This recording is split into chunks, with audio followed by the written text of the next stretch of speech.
রহমতে আলম নবী, নবী দো জাহান বলো। রহমতে আলম নবী, নবী দো জাহান। সাহাবীরা আতর বানায় ওই নবীজির ঘাম। সাহাবীরা আতর বানায় ওই নবীজির ঘাম। বলেন রহমতে আলম নবী হান বলো। রহমতে আলম নবী, নবী দো জাহান। সাহাবীরা আতর বানায় ওই নবীজির ঘাম। সাহাবীরা আতর বানায় ওই নবীজির ঘাম। শোনো মানো জানো কেমন আমার নবীজি, জাহান পাগল চন্দ্র সূর্য তারকারাজি। আহা জাহান পাগল চন্দ্র সূর্য তারকারাজি। তোমরা আরো শুনবানি সুন্দর কাহিনী বলো। আরো শুনবানি সুন্দর কাহিনী। জান্নাতের ওই রুমে রুমে লেখা নবীর নাম। জান্নাতের ওই রুমে রুমে লেখা নবীর নাম। বলেন রহমতে আলম নবী। হয় না হয় না? রহমতে নবী দো জাহান। সাহাবীরা আতর বানায় ওই নবীজির ঘাম। উস্তুনে হান্নানায় একটা খেজুর গাছের নাম, যাকে ধরে খুতবা দিতেন রাসূল আকরাম। আল্লাহু আকবার।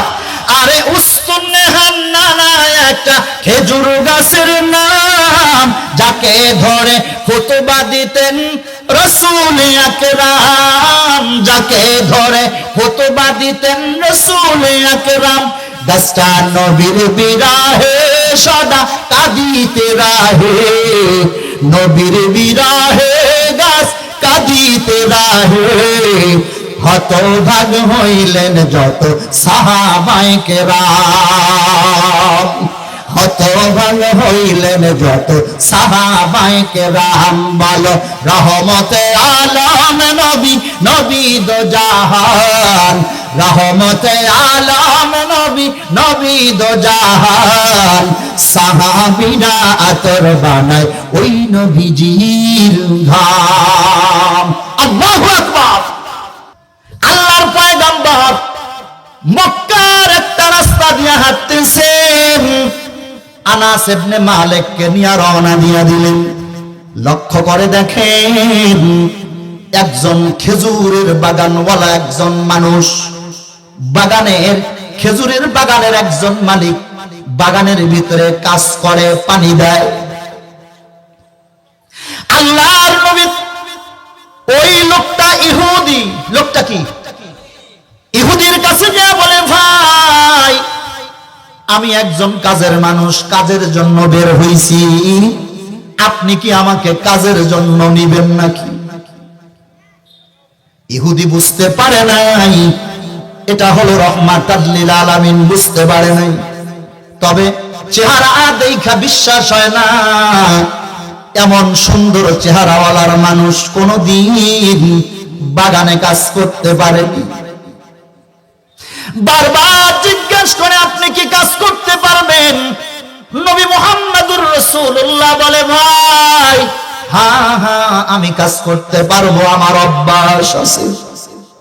আল্লাহর পয়গম্বর আনাস ইবনে মালিককে নিয়া ওই জায়গার মধ্যে যা বলে খবরদার পরিচয় দিবি না রে বাজার, পরিচয় দিবি না, আমি আখিরি জামানার নবী। কিসের বিনিময়ে কাজ করবা?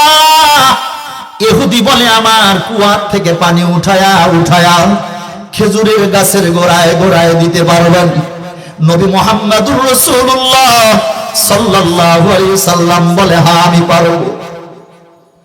আল্লাহর নবীকে বললেন যাও তুমি যদি খেজুরের গাছে পানি দাও, এক বালতি পানি উঠায়া খেজুরের গাছের গোড়ায় দিবা, এক বালতির পানির বিনিময়ে আমি তোমারে 5টা করে খেজুর দিব।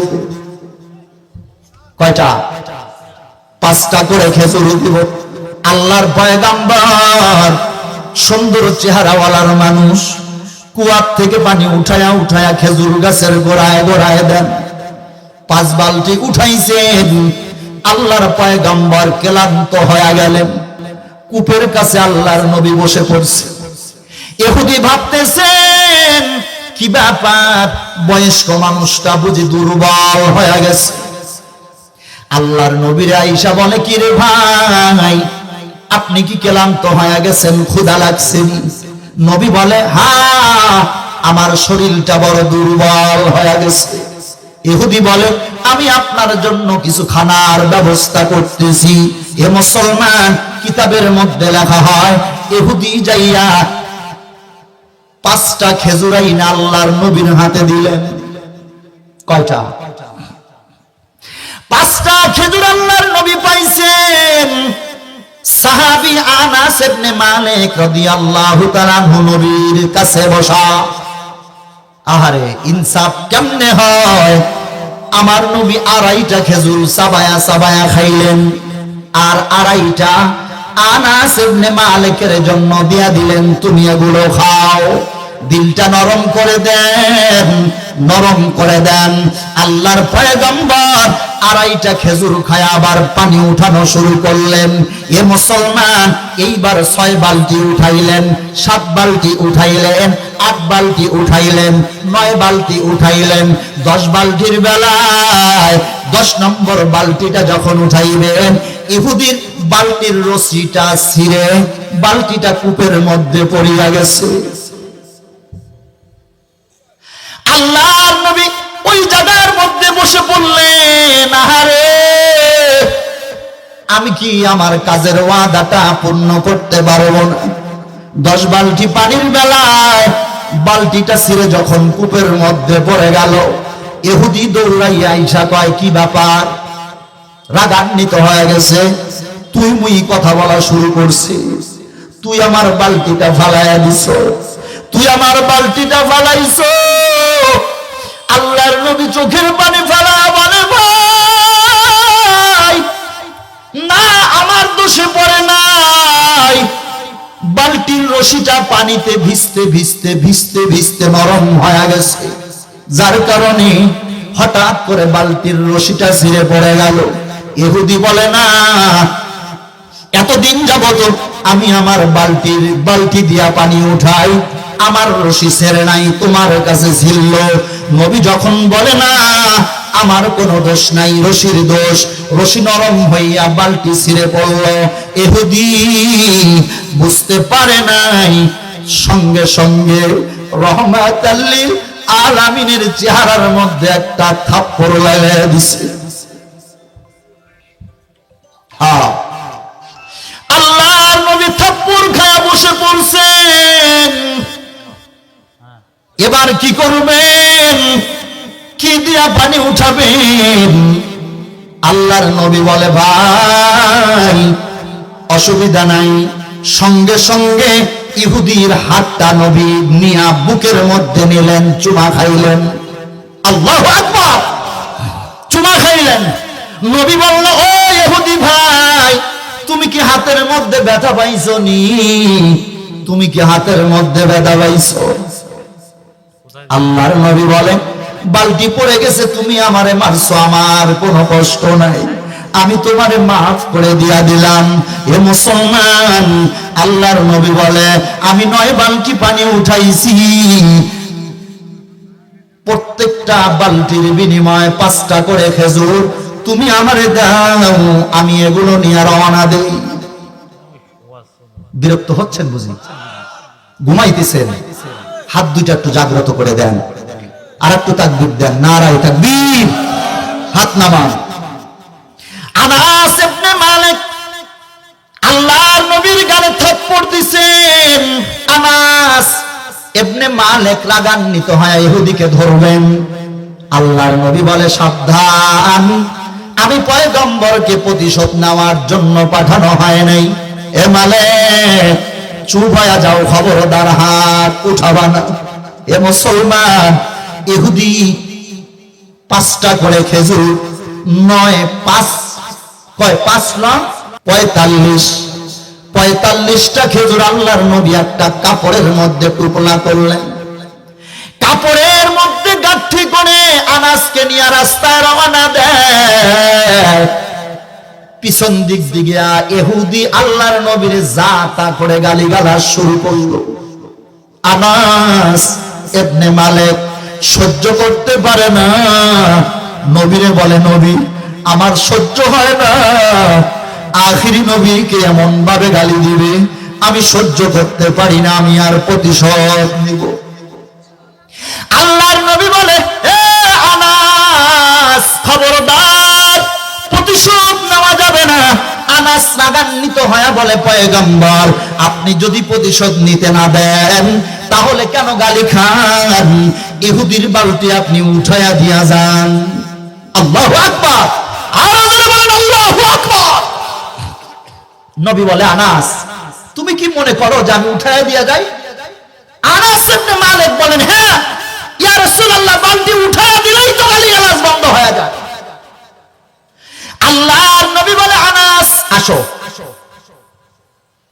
আনাস ইবনে মালিককে নিয়ে কুয়ার কাছে আইসা আল্লাহর নবী চোখের পানি ফালায়া বলে, হে কূপের পানি সাবধান, আমারে ইহুদি চেনে না, তুমি তো আমারে চেনো।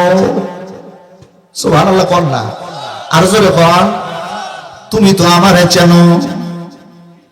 কি ঠিক না?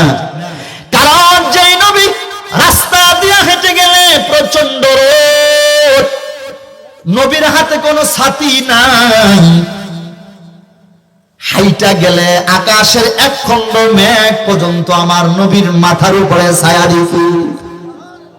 সুবহানাল্লাহ কইলে গুনাহ হবে নি? জোরে কোন নাকে। আল্লাহর নবী ইস্তেনজা সারবেন, নবী আপনার আমার মতো বেশরম না। আল্লাহর নবী প্রস্রাব করার জন্য জঙ্গলের পাশে যায়, কোথায় বসবে? আল্লাহ বলে, হাবিব সাবধান, চিন্তা করবেন না। গাছকে আদেশ দেয়, গাছের ঠালগুলো সঙ্গে সঙ্গে নবীর দুই পাশ দিয়া বসে আল্লাহর নবীকে পর্দার মধ্যে ফালায়া দেয়। রহমতে আল্লাহ নবী, নবী দোজাহান, বলবো নি? হ্যাঁ, রহমতে আলম, একটু বলবেন আমার সাথে সাথে, রহমতে আলম নবী, নবী দোজাহান, বলো রহমতে আলম নবী, নবী দোজাহান। সাহাবীরা আতর বানায় ওই নবীজির ঘাম, সাহাবীরা আতর বানায় ওই নবীজির ঘাম। বলেন রহমতে আলম নবী হান, বলো রহমতে আলম নবী, নবী দোজাহান। সাহাবীরা আতর বানায় ওই নবীজির ঘাম, সাহাবীরা আতর বানায় ওই নবীজির ঘাম। শোনো মানো জানো কেমন আমার নবীজি, জাহান পাগল চন্দ্র সূর্য তারকারাজি। আহা, জাহান পাগল চন্দ্র সূর্য তারকারাজি। তোমরা আরো শুনবানি সুন্দর কাহিনী, বলো আরো শুনবানি সুন্দর কাহিনী। জান্নাতের ওই রুমে রুমে লেখা নবীর নাম, জান্নাতের ওই রুমে রুমে লেখা নবীর নাম। বলেন রহমতে আলম নবী, হয় না হয় না, রহমতে নবী দোজাহান। সাহাবীরা আতর বানায় ওই নবীজির ঘাম। উস্তুনে হান্নানায় একটা খেজুর গাছের নাম, যাকে ধরে খুতবা দিতেন রাসূল আকরাম। আল্লাহু আকবার। আরে উস্তুনে হান্নানায় একটা খেজুর গাছের নাম, যাকে ধরে খুতবা দিতেন রাসূল আকরাম, যাকে ধরে খুতবা দিতেন রাসূল আকরাম। গাছটা নবীর বিরাহে সদা কাঁদিতে রাহে, নবীর বিরাহে গাছ কাঁদিতে রাহে। হতভাগ হইলেন যত সাহাবায়ে কেরাম, হতভাগ হইলেন যত সাহাবায়ে কেরাম। বলো রহমতে আলম নবী, নবী দো জাহান, রহমতে আলম নবী, নবী দো জাহান।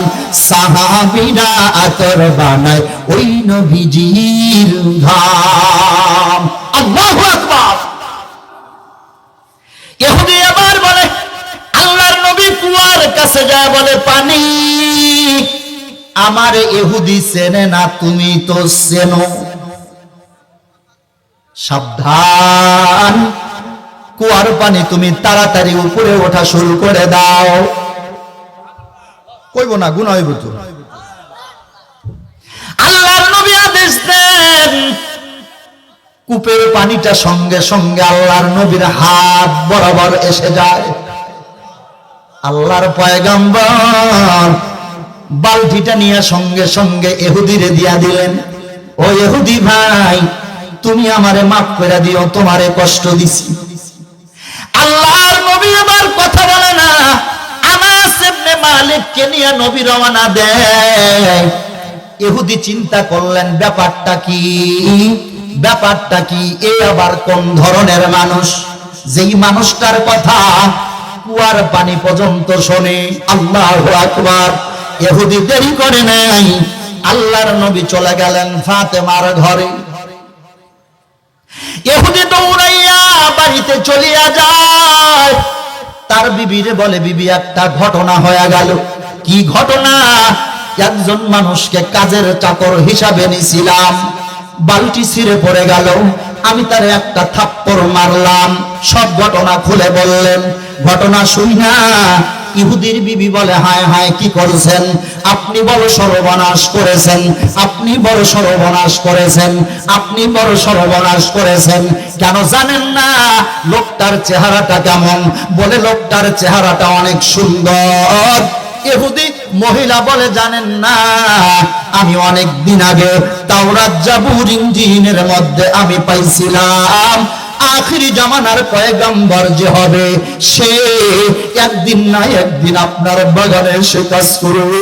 শুধু তাই না, আপনি তার থাপ্পড় মারবেন। এই লোকটা কষ্ট পায় তার বাড়ির দিকে রওনা দিবে। ইহুদি বলে, কেন তুমি আগে বলো নাই? মহিলা বলে, না, আগে বললে হয়তো বা বিশ্বাস না হতেও পারত। মহিলা বলে, বিবি রে, তুমি আমার ওই জায়গা থেকে আমাকে একটা অস্ত্র দাও, আমার একটা তরবারি দাও। সঙ্গে সঙ্গে বিবি মহিলাটা সঙ্গে সঙ্গে স্বামীর হাতে তরবারি দিয়া দেয়। এ মুসলমান, লম্বা ঘটনা তাড়াতাড়ি শেষ করে দেই, আমার সময় শেষ। ইহুদি মহিলা তরবারি দেয়। ইহুদি একটা কোপ দিয়া তার হাতটা কেটে দেয়। কোন হাত? যেই হাতটা আল্লাহর পয়গম্বরের নুরানি চেহারার ভিতরে লাগাইছে। সঙ্গে সঙ্গে হাতটা কেটে দেয়। হাতটা সঙ্গে সঙ্গে মাটির মধ্যে পড়িয়া যায়। মহিলা বলে, ও স্বামী আমার, শুধুমাত্র হাতের বিচার করলে হবে না, আপনার নিজের বিচারটাও করা দরকার। দেরি করিলেন না, সঙ্গে সঙ্গে আমারই নিয়ে চলেন নবী মুহাম্মদুর রাসূলুল্লাহর দরবারে। আল্লাহু আকবার। আল্লাহর পয়গম্বর ফাতেমার ঘরে যায়। হাসান আর হুসেনকে সুন্দর করে খেজুর মুখের মধ্যে উঠায় দিয়া খাওয়ায়। কিন্তু না না, ফাতেমা সুন্দর করে লক্ষ্য করে দেখে আল্লাহর নবীর গালের ভিতরে 5টা আঙ্গুলের দাগ পাওয়া যায়। ফাতেমা কান্না বলে, আব্বা জান, কি ব্যাপার? চেহারার মধ্যে কেন দাগ? আল্লাহর পয়গম্বর বলতে চায় না। এই মুহূর্তে ইহুদি এবং তার স্ত্রী আয়েশা দরওয়াজার মধ্যে সালাম জানায়। আখিরি নবীর পয়গম্বর দরওয়াজা খুলে দেন, আমি গুনাহগার আপনার দরবারে উপস্থিত হয়ে গেছি। কিতাবের মধ্যে লেখা হয় আল্লাহর নবীর কোনো অভিযোগ নাই। সুবহানাল্লাহ। কি নাই? কোনো অভিযোগ নাই। আল্লাহর নবী দরওয়াজা খুলিয়া দিলেন। ইহুদি বলে পয়গম্বর আমি বুঝতে পারি নাই, না বুঝে আপনার গায়ে আমি আঘাত করেছি। ওগো পয়গম্বর আমারে এবং আমার বিবিরে কালেমা পড়ে মুসলমান বানায়া দাও। বাইরা আমার কালেমা পড়ে মুসলমান হয়ে গেলেন। ওই যে কাটা হাতটা নিয়া আল্লাহর নবীর দরবারে উপস্থিত হয়ে গেছে। ইহুদি বলে পয়গম্বর যেই পয়গম্বর কুয়ার পানি উঠাইতে পারে ওই পয়গম্বর ইচ্ছা করলে আল্লাহর হুকুমে আমার কাটা হাতটা আমার হাতের মধ্যে জোড়া লাগাইতে পারে। আল্লাহু আকবার। নবী বলেন যাও, আশা যেহেতু করছো হাতটা ধইরা তোমার কাটা জায়গায় লাগায়া দাও। সুবহানাল্লাহ। ডিসেম্বর মাসে কইলেন, কাটা হাতটা লাগায়া দিলেন। রাহমাতাল লিল আলামিন বলেন যেই নবীর লালা দিয়া আবু বকরের পায়ের সাপর কামড় আমি পয়গম্বর বিষ বানায়া দিছি। টেনশন নাই, চিন্তা নাই। আল্লাহর নবী মুখের লালা আঙ্গুলের মাথায় নিয়ে কাটা জায়গার মধ্যে টেপের মতো করে লাগায়া দেয়। আমার আল্লাহ সঙ্গে সঙ্গে ইহুদির হাতটা আবার আগের মতো ভালো করে দেয়।